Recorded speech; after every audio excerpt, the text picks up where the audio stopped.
Welcome to Alasquatch, the show all about Bigfoot in the great state of Alaska. I'm your host, Beans Baxter. So lace up your boots, zip up your coat, and come with me on an adventure as we explore all things cryptid in the last frontier.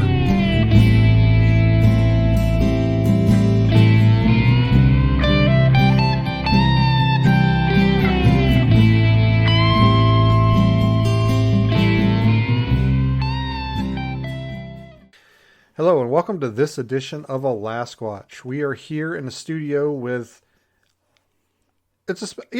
anytime you're in the studio, you're a special guest. You're Thank special you. to me. I am special. We have Mrs. Legume, a.k.a. the old lady. And we've got... every episode of Alasquatch is special. And we've got a special episode here. Today, we're going to talk about the release of my new book, Squatch Cop, Investigating and Documenting the Bigfoot Phenomenon. Last time that I had a book come out, we kind of did a release party. We had a live streaming thing. We gave out prizes. We did stuff like that. This time, I decided kind of not to go that route, not to have that much fanfare, and kind of did like a soft release. And we're going to do something a little...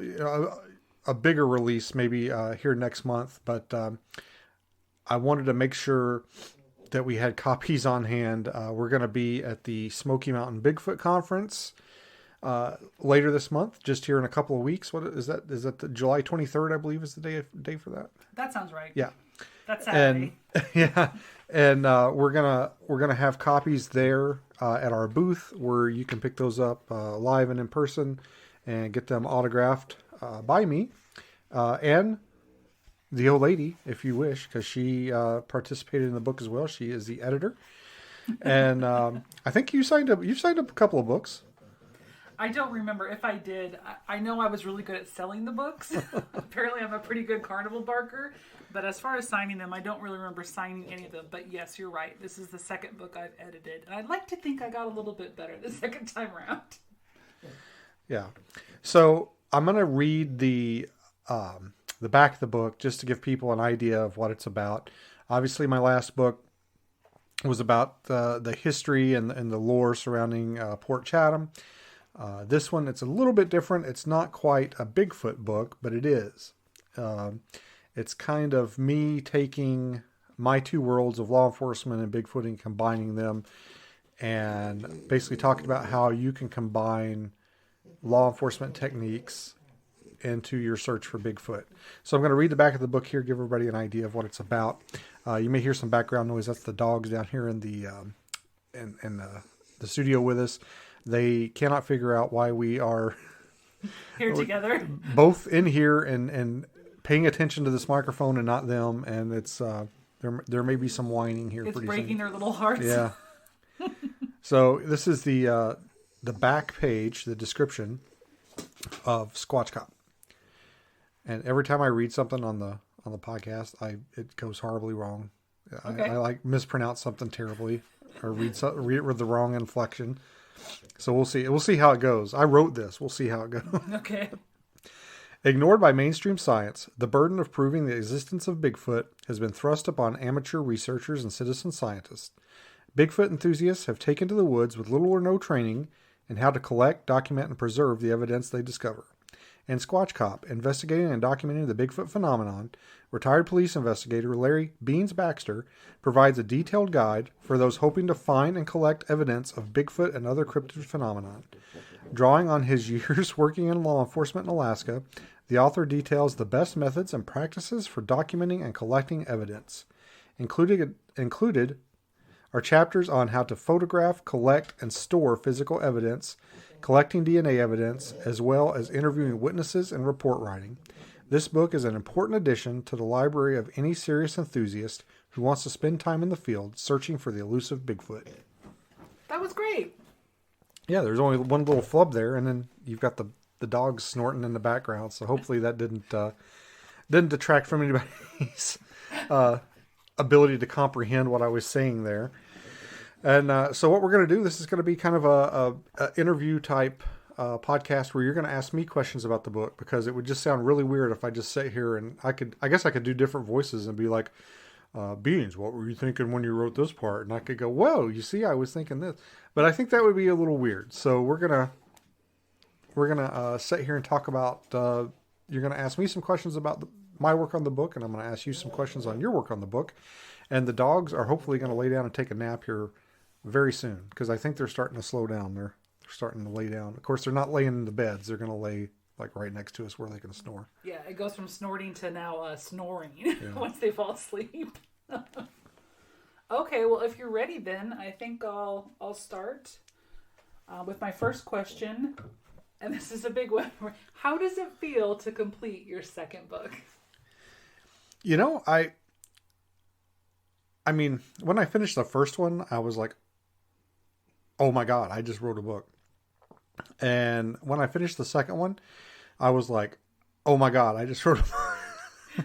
So there wasn't really a big distinction between the two. I felt both were, accomplishments. And I mean, there were certainly times when I was writing both of them where I was like, I don't know if I'm, if I could finish this. I don't know if, and I did go a little bit past my self-imposed deadline. Abandoned came out in, I believe it was March, and I kind of wanted to get this one out at around the same time. And I ended up going a couple of months over. And some of that was my fault. Some of it, was that I had other things going on and I couldn't sit down and work on it. But, I think I'm kind of shooting for a book a year kind of schedule. And I've already started on the next book, which I think is probably something you're going to ask me about later. But I think just finding that groove in there, it's still relatively new to me, the whole writing thing. And getting done with the second book, I was almost just as excited as when I got done with the first one. And, when we got the copies in the mail, it's always like, oh my gosh, like I made this. This is mine. And it's always kind of a sense of accomplishment. And I was not quite as excited when the proof copies showed up for the second one, but I was still pretty excited. So it was definitely something that I don't think a whole lot of people get to experience. And I feel very lucky to have gotten one out, let alone two. So even though the second book took longer to write, was it easier to write than the first one? Like, did it feel like you had more experience since you put one out already? Like this one went more smoothly, or harder or easier the second one? I think this book was probably easier because I was dealing less with like dates and history and historical facts. And, I didn't have to like stop and check like, okay, well, what date did this happen? What date did that happen? I didn't have to like research as much because this book draws more on my training and experiences in law enforcement than it does on historical data. There were a few chapters where I got to go pull out this notebook, or I got to go pull out this textbook that I got in this class or that class. I pulled my interview and interrogation textbooks out from the class that I took on that. I pulled out my homicide investigation folder. It's a binder, really. It's not a folder. And looked over a few things in there just to kind of refresh my memory and to make sure that I was putting the right stuff in the book. But otherwise, it was pretty much just me sitting down and typing, as opposed to the last one where there was a lot of me like stopping and looking something up, or stopping and verifying something, or what was the date that this happened, and what date did this happen in Port Chatham. And so it was a little bit more of a just I'm going to sit down and type experience. So what exactly inspired you to write this book? I mean, why does the world need a Squatch Cop book? Well, and that's a good question, and I think that, and by the way, I didn't have any input on these questions. She came up with these on her own. I thought that there's a lot of stuff out there where you can watch people look for Bigfoot, and sometimes they use forensic techniques or tools or stuff like that, but they never really show you or tell you like, this is why we're doing this, or this is how we do this. And there's not really any training out there. Like police officers, even if you're just a lowly patrol officer, you get training on how to collect evidence. You get training on, how to not contaminate a crime scene. And for somebody that wants to collect evidence, say looking for Bigfoot, there's not a whole lot of sources that you can go to get training in that kind of thing. And, I know there are some organizations out there that offer some excursions where they can teach you some, I'm not exactly sure what they teach, but I've heard they teach some stuff on evidence collection. But honestly, not everybody has the time or the money to do that. So I thought, man, wouldn't it be nice if there was something, and it's almost, in my mind, I think a Squatch Cop is a textbook.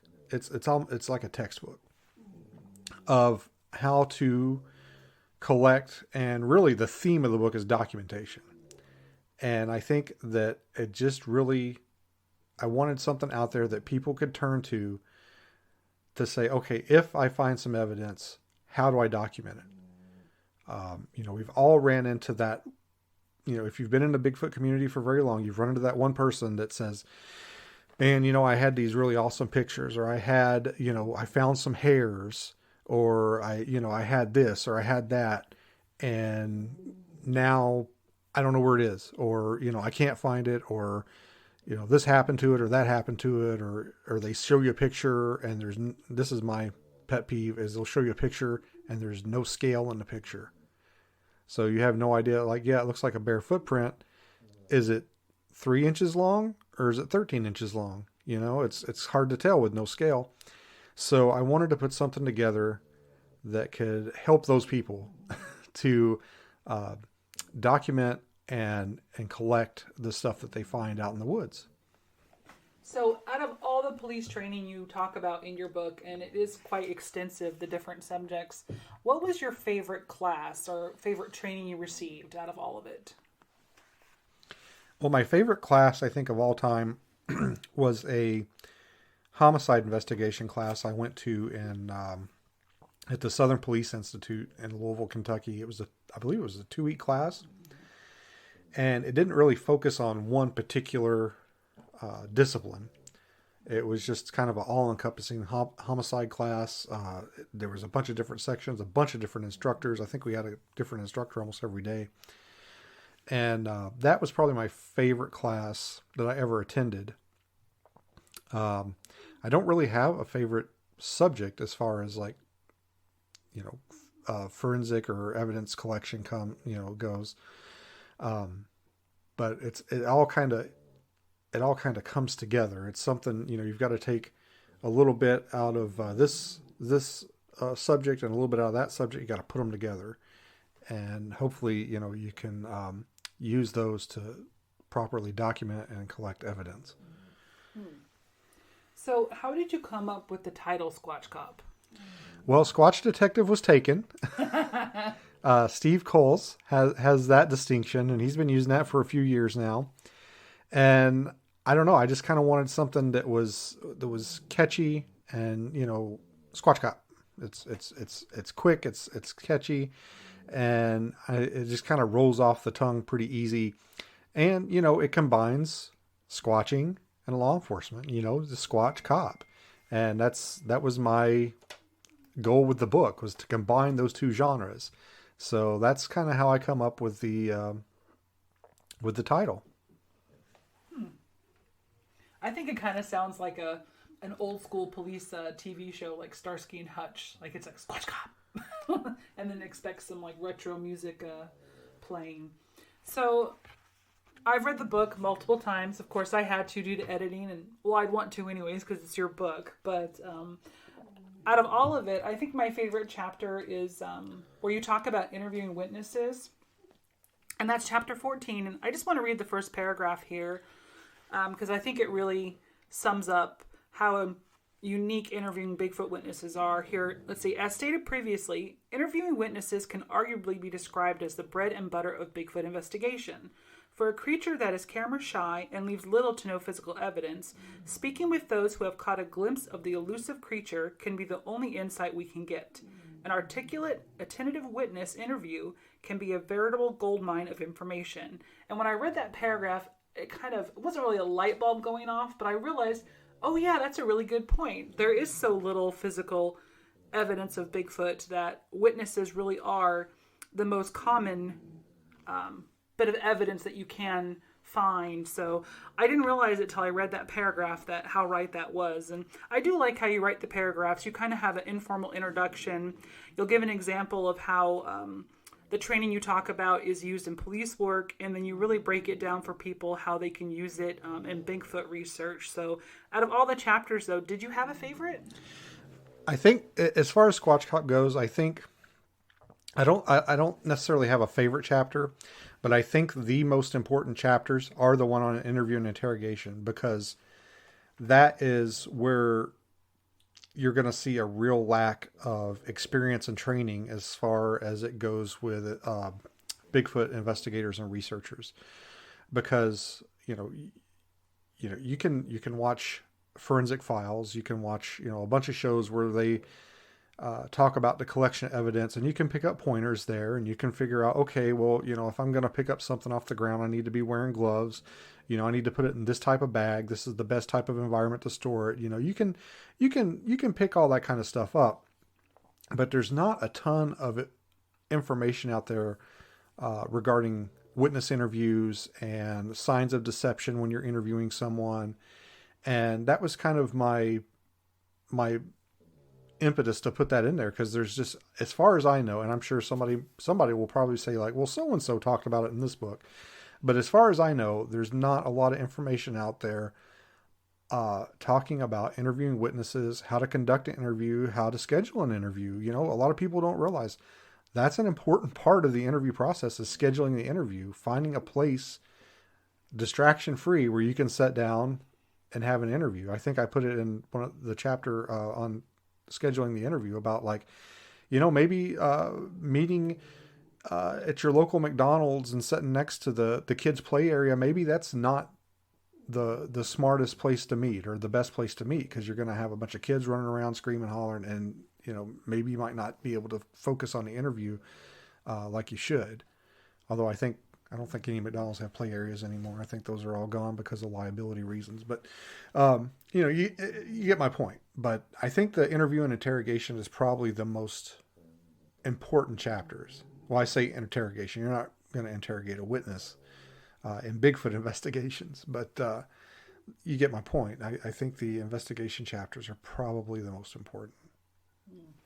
So I know you touched on this a little bit, the difference between Abandon and Squatch Cop, but can you tell me what felt different about writing the two books, though? Did it feel more, was Squatch Cop, even though it came out a little longer, for you to write it took longer, did it feel different writing it? Was it more like, oh, this is easy, I just have a lot of information though to convey, versus Abandon was more difficult? Or what's the difference between the two feeling wise? Well, the thing with Abandon is that book wasn't so much released as it escaped. Basically, I could have probably kept writing on Abandon this entire time. And I probably, and people that listen to my podcast know why, I probably could have written another book on Port Chatham, and I've decided not to for reasons. But, I felt that writing this book, it flowed a little bit easier. I didn't have to do quite as much research. But I felt that Abandon was more,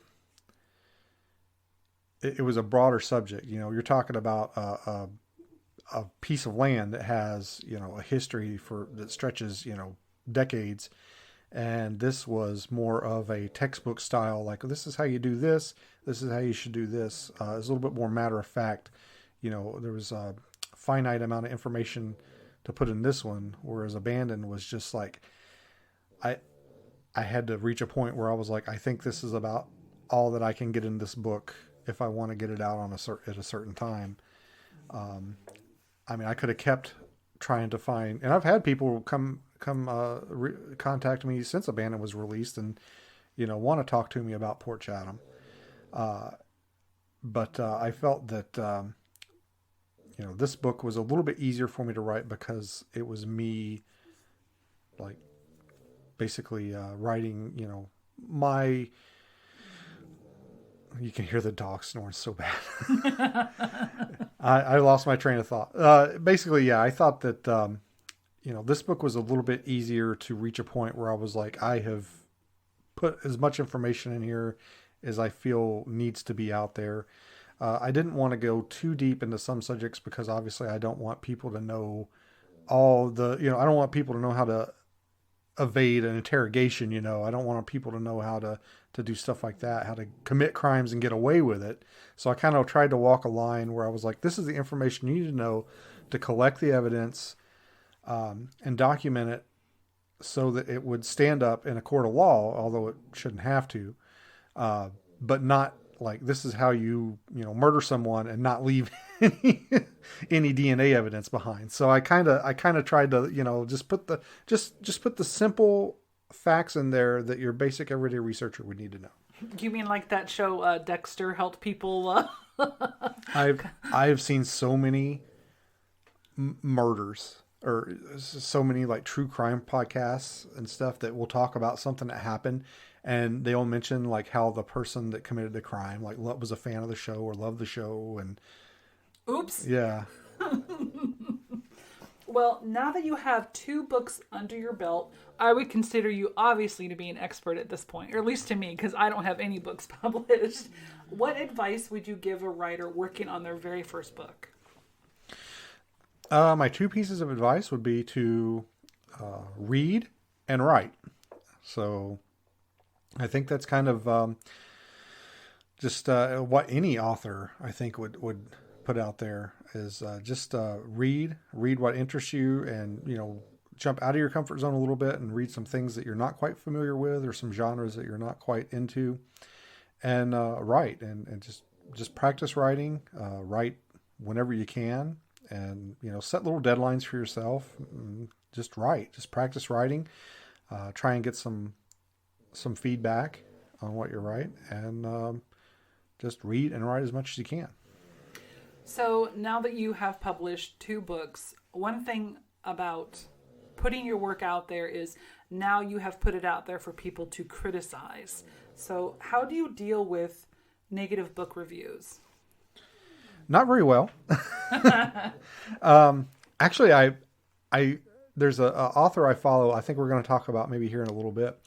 But there's an author that I follow, and he recently put out a podcast where he basically was reading reviews of his latest book, bad reviews, and just kind of addressing them. And I was like, man, I want to do that. And I was like, and I thought about doing it in this podcast. I was like, well, no, maybe reading bad reviews of my first book probably isn't a good thing to do if I'm trying to sell my new book. So that's going to come out eventually, but not in this podcast. I understand if somebody reads the book and they just, for whatever reason, they don't like it. They don't get it. It's not their thing. But what drives me crazy is when somebody leaves a bad review and they obviously either didn't comprehend what I was trying to convey. And maybe that's on me. Maybe it's, I'm a first time author and I didn't, maybe I didn't write, convey it correctly. But then you have reviews where it seems like they did, other people did understand what I was trying to convey. There's one review where the guy is like, all he wrote about, or the whole book was just about how he didn't bring the right gear on the expedition or something like that. That was one sentence in one paragraph of a 150-page book. And that was what he decided the book was about. I don't know. I don't know how he come to that conclusion. I don't know. It baffles me. And then, he gets a voice and he gets to voice that opinion on my work. And even though I disagree with it, that was his interpretation of it. And it bruises the ego. I don't care, how tough you are. If somebody, tells you that something you did is crap, it's going to affect you somehow. And I don't know. I read the reviews and I dwell on it a little bit, and I'm like, well, how can I fix this in the future?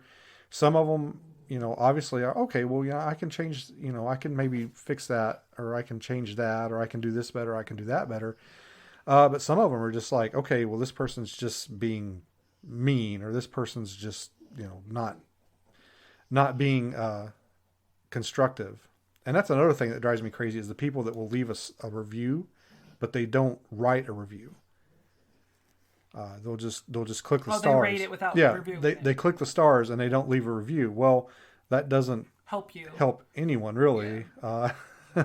If you write down why you didn't like it, maybe in the future, the person that provide any product, not just books, can try to improve it.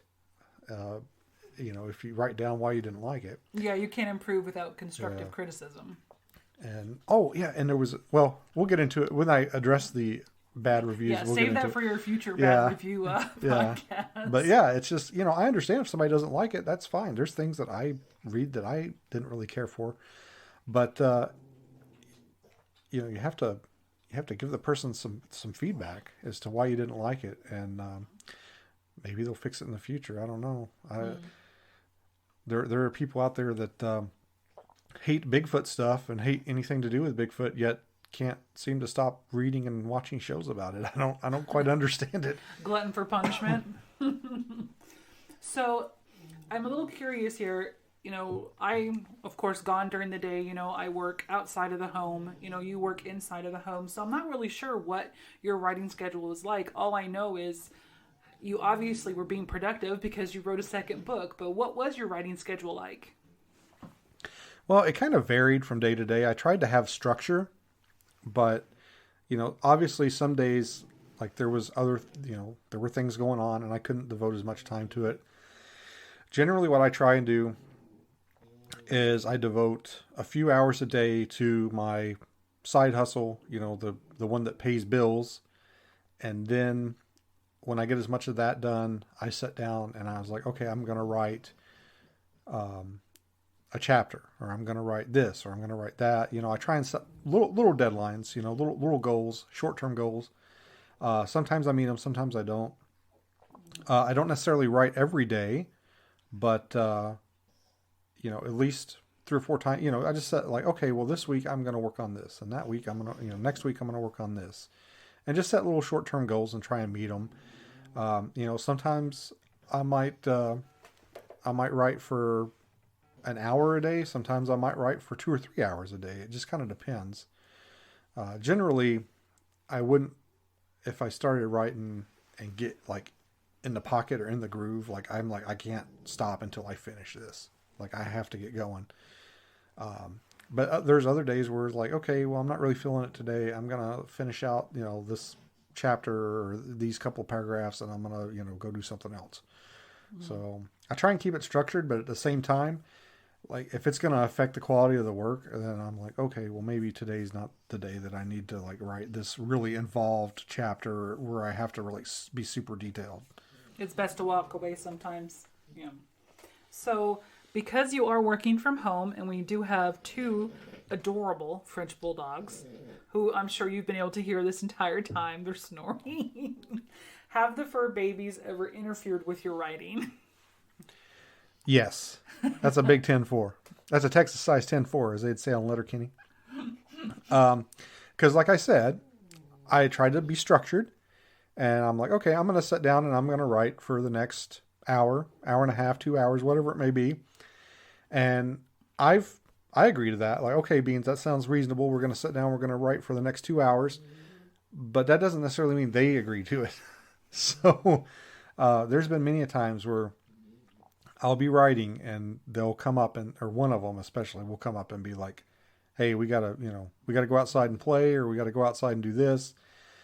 And eventually I got to the point where I kind of like, okay, if I take them outside and play with them for this amount of time, it'll wear them out enough that they'll go to sleep and I can be productive. So I eventually started incorporating playtime into my schedule so that I could wear them out a little bit and sit down and get a little bit more work done. But there were some days where, they go to groups. Sometimes they have a service. We have a service that comes, picks them up, and they go out and they play with other dogs.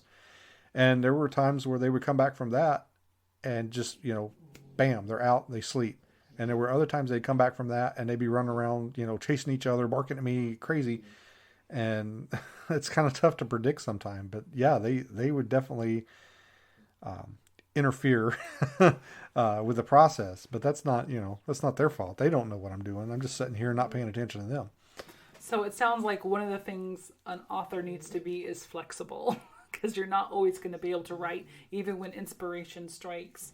So you talked about people need to read and people need to write, even if they're just writing down their thoughts in a journal. But are there any other ways that you recommend for people to improve their writing skills? Yeah, I mean, I think that there's several different books and classes that you can take. And, I'm a member of a couple of different author groups on social media. And after my first book come out and we were talking about it, and I know you put a lot of work into editing both books. And I was hearing in these author groups, I mean, it's almost like a religion for Grammarly. And that's like this, it's a program that it's electronic editor is what people call it. And I thought, man, next book, we're going to do it. And honestly, I cause people swear on those author groups, they swear by it. Like that's one of the first people, like the first thing you do is you run it through Grammarly. And basically as soon as the book was done, we did, I ran out, I got online, I signed up for it, and it's actually a subscription service, which I thought was a little weird. And honestly, I wasn't super impressed with it. There were a few errors that it caught, but there were a few I thought that slipped through that I wasn't real, thrilled with. And a lot of times it would just want to change around the wording of my sentences. And some of them I thought it changed for the better. Some of them I thought, man, that makes it make even worse sense or even less sense. And I think that probably what it is there's a certain level of writer that would really, really benefit from it. And I think I'm probably not at that level. I think I'm, I know this is going to sound totally egotistical, but I think I'm a better writer than the kind of writer that needs Grammarly. Or it might have been the kind of books you were writing. Maybe it's more for people writing fiction, because both of your books now are nonfiction books. Maybe it's not really helpful for nonfiction. Maybe. I don't know. I thought it was going to be like, I'm going to run this through here and it's going to be ready to publish. And that was not the case. So does writing for you, does it give you energy? Like when you're done writing a chapter, do you feel like energized? You're like, okay, I'm ready to go do something else now. Or does it completely sap your strength? Like, is writing exhausting to you? No, I don't find it to be exhausting. And I do find it like if I finish something and I'm like really excited about it, or I think it went really well, I really have like a sense of excitement about it. Like, oh, I can't wait for somebody to read this.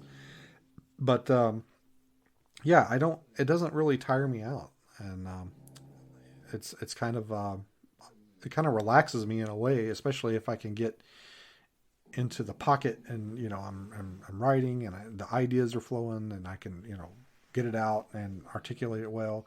It's kind of invigorating. So I felt like at least once the book was done, I felt like the editing, getting the author copy and then the actual final product was much faster this time around. But do you think the publishing was easier this time around or just as difficult the first time? Well, I think it was actually, for some reason, I want to say it was a little bit more difficult this time. Especially with the formatting. I don't know why I know we had problems with the formatting before. And then again, this time we had problems with the formatting. And then the title design. I had it in my head, really for both books. I had in my head, like, this is what I want the title to look like. Or the front page. I had the picture of the cabin on Port Chatham, and I'm like, I want that to be the cover of the book. And then with this one, I had the image of the Bigfoot track with the crime scene tape across it.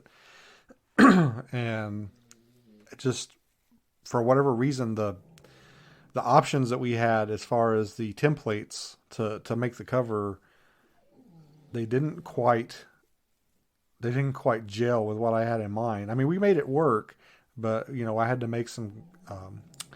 We had to make some. What do you call it? We basically had to make some. What's the word I'm looking for? I'm a writer. You think I'd be able to figure this out? Concessions? Yeah, we had to make some concessions as far as the cover. I know there was we got done with the cover, and then I thought we were done with the cover because I was like, this is as good as we can make it. This is the only size these fonts are going to let us use. And then we got the proof copy in, and you're like, oh, I think we should change the size of this. And I was like, I'm done. That's it. I'm not, because I thought we were done with the cover, and then you wanted to make changes to it. I was like, frick. Yeah, I was a little frustrated on the lack of choices and the ability to customize. So when the author copy came in, my first thought was, oh, we should make the title of the book bigger and your name smaller, so that way, the title really pops out. But it didn't really let us do that. It didn't really make any sense to me. I don't understand why, as long as you stay within the parameters, the borders for the printing, why on earth can't you just make something a little smaller without it messing up the entire design? So it's almost like they're expecting people to not have any experience customizing, or maybe, working with a website. A lot of places, they expect you to have no experience at all, so they're just going to hold your hand, and they're almost going to limit your creative ability because of that. I felt like it was the same way. It's like, no, I can handle it. Can you let me customize this a little more? But it really won't let us do that. You don't even have that option. They really want you to choose these specific templates, and that's all you get. Yeah. And I think the reason for that is probably because, they only give you so many choices. Like the book can be this big or the book can be this big. And they want to make sure there's no conflicts with, font size, okay, this letter is going to get cut off when the book, when the book gets published, or, this isn't going to fit here. So I think they're kind of limited by that. And on the flip, I know we're kind of complaining now about the publishing process, but honestly, we're self-publishing, independent publishing. And, I know people that have written books with, have submitted to a publisher, had it, published, and pretty much everybody that I talked to when I was writing Abandon basically said, don't, just if you can do it yourself, do it yourself, because the publisher, you're going to get less money and, you have less control. And I think I'm pretty happy with the way things turned out. I think, especially, actually Abandon has really almost exceeded my expectations as far as sales and popularity goes. I think I had in my mind, I was like, I want to sell I'd be happy if it sold 1,000. And I think we're past that now, probably well past that. And, you don't need a publisher anymore to do that kind of stuff. You can publish your own stuff. And, I know, there was some criticism about, the editing, these self-publishers, they don't have, access to professional editors. I've read books by Stephen King that had errors in them. I've read books by Dean Koontz that had errors in them. I don't understand, it's going to happen no matter who you are. Yeah. Well, when I'm editing, I am not an editor. I'm not. All I am is someone with an education, I don't have a doctorate or a master's or anything, but I do have education, and I love to read, even though I don't really write that much. I do write a lot of reports for work, but I do love to read. And when I'm editing the book, I am looking for grammatical errors, missing periods, but really I'm reading, and if I can handle the flow, when I'm reading, is the book stopping me? When I'm reading, am I like, wait a minute, what is he trying to say here? Or, what is this conveying? As long as it's flowing smoothly, as far as I'm concerned, who cares if you're using the right there, and there, Well, that's another thing too, is those people that are being that critical of it, are they mistaking style for mistakes? A friend of mine, that I went to school with, we both were really into, not Stephen King, Dean Koontz books when we were in high school.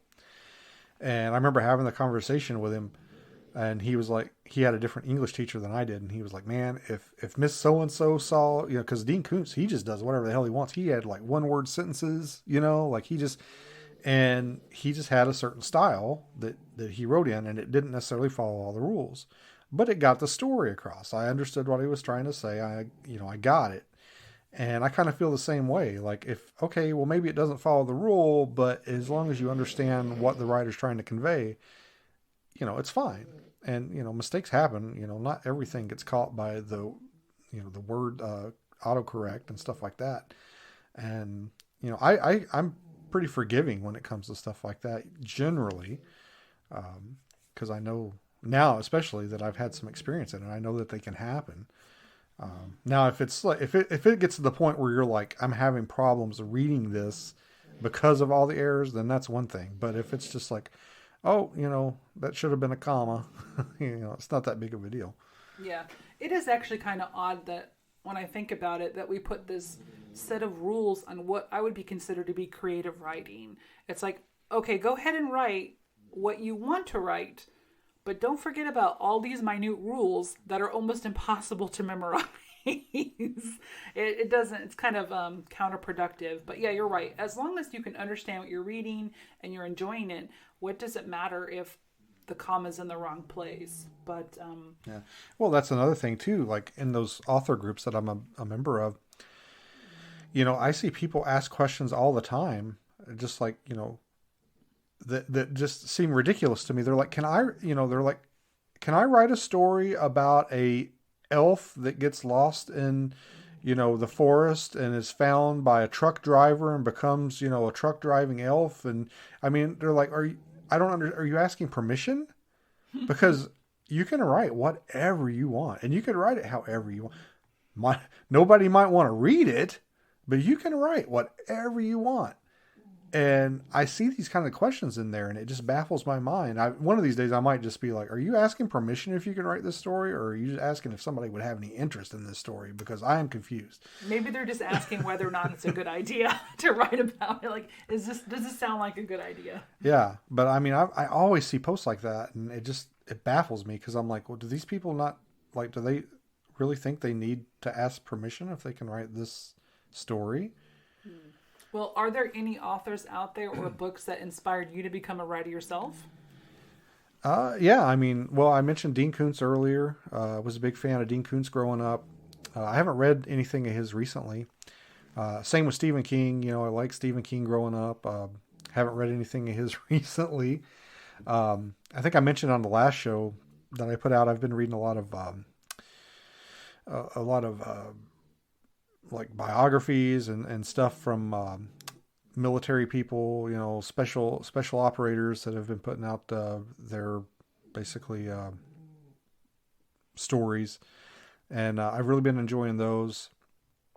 I'm currently reading, and as far as fiction goes, I'm reading. It's almost the same thing, but it's fiction. Is the Jack Carr Terminalist series? So that's pretty good, and we just watched the show that I really enjoyed. It was very good. Yeah. And and if you want to hear something cool, you got to listen to Jack Carr talk about how he got his book published and got the show like running. It's pretty incredible how things just seem to fall into place, and the people that he met through other people that he knew, and it really almost makes you think like, man, that was meant to happen. Like that was preordained, and that was going to happen no matter what, because he knew this guy that knew like this guy that is a famous author and got his book looked at, and they loved it. And it's just kind of funny how that kind of stuff kind of falls into place. Well, you managed to answer my next question without me asking you. It was, what book are you currently reading? And now we know. So my last question for you is, what book is next for you, writing wise, not you reading? What are you writing next? Well, like I said, I think I've already started on it. I'm going to write a bunch of stories, cop stories from back when I was in law enforcement. Most of them are going to be mine, but I'm going to write some stories, some other people's stories that were told to me, some that I find really entertaining. And it's going to be kind of an anthology book of cop stories. And I don't have a title for it yet. I was thinking of Alaskops, but I don't think that's not going to work. Alasquatch, Alaskops. I thought that would be kind of funny. But I think I'm going to come up with something a little bit more pedestrian, something that's a little bit easier fit for the general public's consumption. I wanted to call it No Shit There I Was, because I like to start all my stories like that. But not only is there already books out there by that name, but I don't think that would be fit for public consumption as well. So I haven't got a name yet. And it's funny because a lot of times I'll come up with the name first and then write the book. I think I did with Abandon. I think I did with Squatch Cop as well. Although Abandon, I had actually, I think, pitched to Steven as maybe a possible title for In Search of the Port Chatham Hairy Man. And he didn't like it, so I saved it for my book. So do you think this book is going to include, and of course I'm going to use this wonderful title, The Good, the Bad, and the Ugly? Are you just going to do humor, or are you going to tell the dark side? I think I'm probably going to have a few stories in there that are probably or kind of downers. Obviously, I'm not going to get too far in the weeds as far as like talking about certain cases and stuff like that. Especially there's a few that are still pending out there that I probably shouldn't write about. But yeah, I think most of them are probably going to be kind of funny, and some of them are going to be action-packed. Some of them are going to be just, kind of bittersweet. And some of them, I think I'm probably going to just focus on, like a lot of people have no idea the kind of stuff that police officers go through or have to deal with.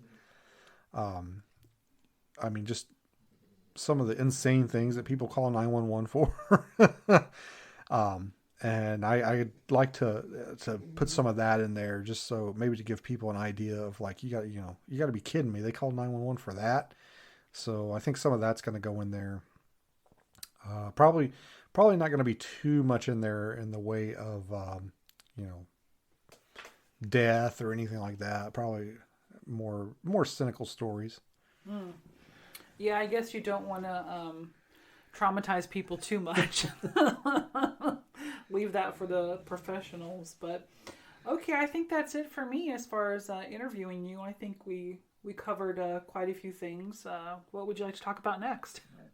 Well, I wanted to ask you about your editing process. Did you approach editing this book differently than you did the first one? Did you use any different resources? Like, did you come across anything that helped you edit this book maybe quicker than it did Abandon? Or I think one of the differences between the two books is the first one was definitely more storytelling.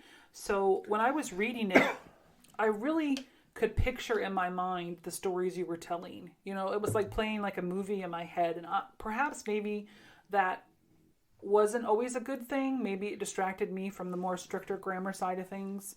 But I'd like to think, we did a pretty good job on your first book. It wasn't easy. Like I said, I'm not an editor by nature. I'd like to think, I did a pretty decent job. And as far as this book goes, because it was more textbook, I think I was almost able to focus a little bit more on the grammar side of it. I don't know. It did feel a little different when I was reading it. And I was able to break it down a little bit more as far as some of your style. I was being really picky about when you were discussing dates. You give an example case file, and I was checking your dates like crazy, and I was writing it down and double checking and making sure you had it right. And I don't know. I think maybe this time around it was weird. It felt easier, but then it was also harder. I don't know how to describe it, but I enjoy editing your books. That part's good. But basically, like I said, all I do is read, and unless something stops me in my tracks, I call it good. Unless something's staring at me in the face, that is an error, grammatical error. Yeah, I'm not. I don't think I'm a very good editor. I don't think I would be good at it. And even going back and because as I edit as I write, or well, that's not necessarily true. I try to correct as I write. I wouldn't necessarily say I edit. And sometimes I'll go back and read it, and I'll be like, how in the hell did I miss that? Like that's such a glaring error. And it's always good to have somebody come along and go over it. And you can't, I don't think you could catch everything, ever. I mean, there's always, like I said, Stephen King and Dean Koontz, I found error in their books, and they have, professional publishers behind them and editors. So I don't know. I think it's an interesting art, writing, and I haven't got to fiction yet. Although there were some fictionalized accounts in Abandoned, but I think eventually I'm gonna write a fiction book. I haven't quite figured out what it's gonna be, but I'm curious to see what that process is gonna be like, where you're basically world building. Like right now everything's been based in reality, and where I've written about things that I've done and places I've been, and eventually I'm gonna have to make up a place to write about, and that's gonna be kind of interesting to see how that process goes. That sounds daunting, but also fun, especially if you already have an idea in mind. You've already sent me a few short stories, and I've read them and enjoyed them, and I've already started correcting them. I was reading them, and I'm like, oh, we need a comma here, or, oh, he put the period in the wrong place, he stopped short here. So I'm already editing the short stories you're sending me for review. So I think it's going to be fun. Yeah, and let's see. You got anything else? I think you mentioned about Gatlinburg, but I think maybe you should talk about where people can actually buy your book. Yeah, well, we were going to get into that. Yeah, I think that's it as far as questions go. Awesome. So, so Squatch Cop, investigating and documenting the Bigfoot phenomenon. Oh, I wanted to also touch on, I knew there was something else. When I first started to write the book, I had this idea in my head that I was going to include pictures. Because I thought, man, I should really, since it's kind of a textbook, I should include some pictures. And then as I got to writing the book and I got into it, I'm like, what am I going to put a picture of? Am I going to put a picture of me, like putting on a glove and picking something up and putting it in a bag, or, taking a swab and swab, you've seen that stuff on TV, it's pretty, I think, self-explanatory. But that being said, if somebody out there picks up the book and reads through it and says, man, that, I like this, but I would like to have seen the illustration of this or that. Let me know, because I'm thinking about maybe doing a series of YouTube videos that demonstrate some of the stuff in the book.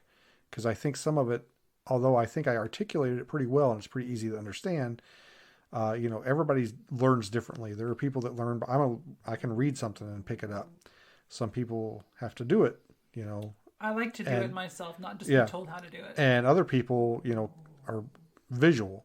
So if somebody picks up the book and you think, man, I get it, but I think I would get it better if there was a visual representation, let me know, because I'm thinking about doing a series of YouTube videos that kind of touches on some of the subjects in the book, almost like a companion series of videos.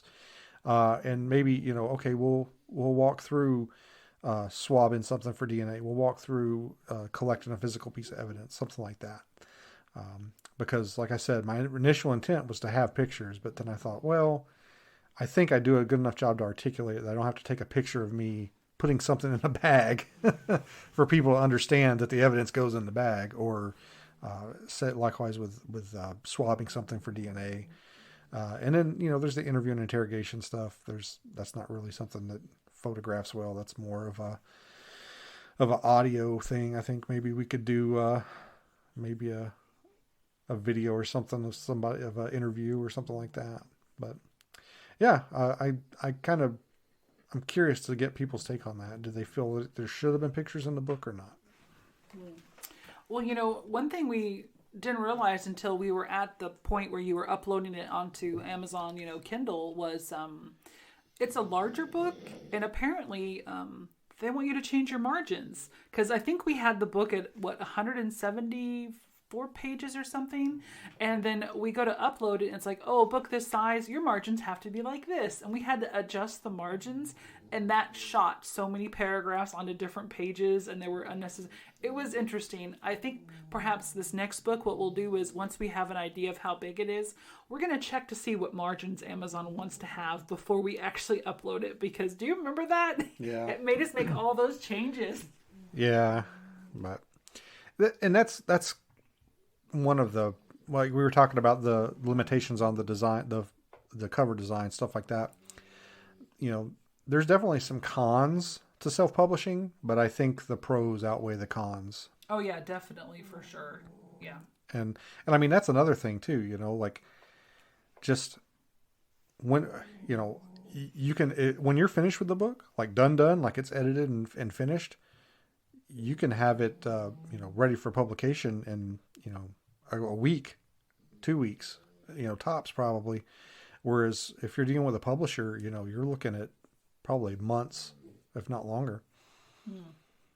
So anyway, I think we've exhausted all our topics on books and writing. And we're going to talk about where we're going to be and where you can buy Squatch Cop. So as we said earlier, here on July 23rd, we're going to be in Gatlinburg, Tennessee for the Smoky Mountain Bigfoot Conference. We're going to have a booth. I believe actually we're going to be in space E4. I believe that's right. I'm not sure, but that sounds correct. I think we got a corner table somewhere. And there's going to be a lot of great guests there. Jeff Meldrum's going to be there. I think most of the cast from Expedition Bigfoot's going to be there. Russ Accord's going to be there. In fact, they just added Alexander Petikoff. I believe he's going to speak. He's taken somebody's place, I think, that had to drop out. I know the Small Town Monsters guys are going to be there. Stacy Brown's going to be there. From, I liked him. Yeah, the Skunk Ape guy. We've seen him a couple times. He's got a couple of good documentaries out there. He was in a movie, too, with Tom Green. Did I tell you about that? Yeah. No, we saw that. The trailer. Yeah. And I think it's going to be a good time. It's just a one-day event. I think it's just that Saturday. And I believe they still have some general admission tickets available, but I think all the VIP stuff is sold out. There's a lot of stuff that's sold out with that. So I think as of right now, you can still show up and get in. But if you're on the fence of going, you might want to check it out and maybe buy a ticket now. And also, you can go to the website, alasquatchpodcast.com, and you can order a copy of Squatch Cop from there. And if you order it from there, I will autograph it and send it to you. It's going to straight from the studio here. It's going to go in an envelope and go in the post office here, and it's going to come straight from Alaska to wherever you're at. But do keep in mind, though, as I just said, we're going to Gatlinburg for the conference here. So the store is going to be, the Alasquatch store is going to be shut down for a little bit. Well, not shut down, but we're not going to be shipping items until we get back on the 27th. Right. So, I mean, you can still get on there and place order as much as you want, but we're not going to be here to get it out until, I believe, did you say the 27th? The 27th. Yeah. But, yeah, and up till, I think, the 18th. Mm-hmm. So, if you get on there right now and order it, you can get it here in just a few days. But then from the 18th on, you got to wait till we get back from the conference. And you can also pick up a copy on Amazon. And it won't be autographed, but you might get free shipping with it on Amazon if you're a member of Prime. You can also download the Kindle version on Amazon. And, don't forget about my book, Abandoned, The History and Horror of Port Chatham, Alaska. It's still available on Amazon. It's still available in the Alasquatch Store podcast, and you can get a autographed version of that as well from the alasquatchpodcast.com. And also, we have eBay. On eBay, we have Abandoned up. I don't think we have Squatch Cop on there yet. It will be this weekend. But yeah, if you don't, for whatever reason, I don't know. I think there's some people that don't like to buy stuff through the website, and they don't trust Amazon, but they'll buy it through eBay. Well, and if they buy it on eBay, they can get it personalized. Yeah. If you buy it from the Alasquatch store, on eBay, you can get it personalized. So make sure you're buying it from the right person on eBay. If you buy somebody's used copy or something, you might not be able to get it personalized by me. So you got to make sure you're buying it from the Last Squatch store on eBay. And anything else? No, I think that's it. I think we're done talking about your wonderful books. Yeah. Yeah. So come see us in Gatlinburg. I think that's going to be it, huh? We don't have any conferences. I think that's about it this year because I don't know. You've got plans here. I'm sure you're going to talk about in the future. Some real long expeditions planned, and I'm really busy, so I don't really have time to go anywhere. This is kind of my one trip this year. Just look for the two pale people who are sweating really hard because have you seen how hot it's supposed to be while we're there? It'll be all right. I'm pretty sure they're going to have air conditioning in there. Yeah, I hope so. But yeah, I think that might be it. Unless something pops up. I mean, you might go, but I think I'm probably going to be tapped out. Yeah, unless we get some kind of secret squirrel invite, I don't think we're going to be going to any more conferences this year. I think I'm going to try and focus on, getting out in the woods and doing stuff, and less on conferences. But maybe next year. I know we're going to have the Boreal Bigfoot Expo next, I think, June. I don't have the dates in front of me, but we'll get them out there. I think we do have some dates set aside, though, if you want to save the date. I believe I have those on my Facebook page, on the Last Squatch Podcast Facebook page. But that's going to be here in Fairbanks, Alaska. And yeah, it's going to be an awesome time. I had a great time at the last one, and there was a lot more people there than I thought. And hopefully this next one we have, I think there's going to be even more people there. So you guys can find us on the Last Squatch page, or the Last Squatch page. I've been talking too long. I'm starting to stutter.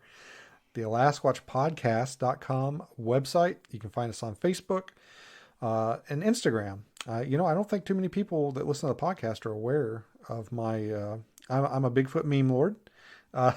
This is true.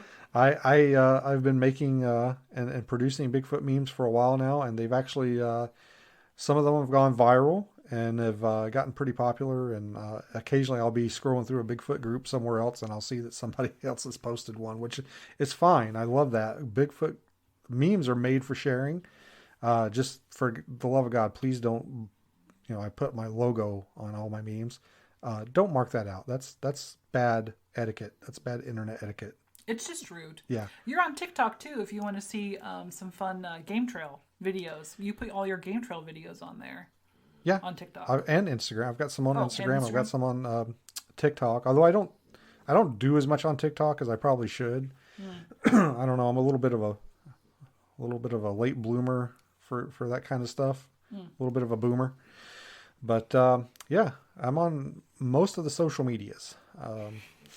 You're a social butterfly. I am. I'm the most introverted social media person you'll ever see. Anyway, guys, thanks for listening. I really appreciate it. And check out Squatch Cop. If you enjoy it, please leave it a review on whatever platform you purchased it from. And that being said, have a great summer, and we will probably be back on here again when we get back from the Smoky Mountain Bigfoot Conference. So we're going to talk all about it. Yeah, this is probably it for a while. So be safe out there.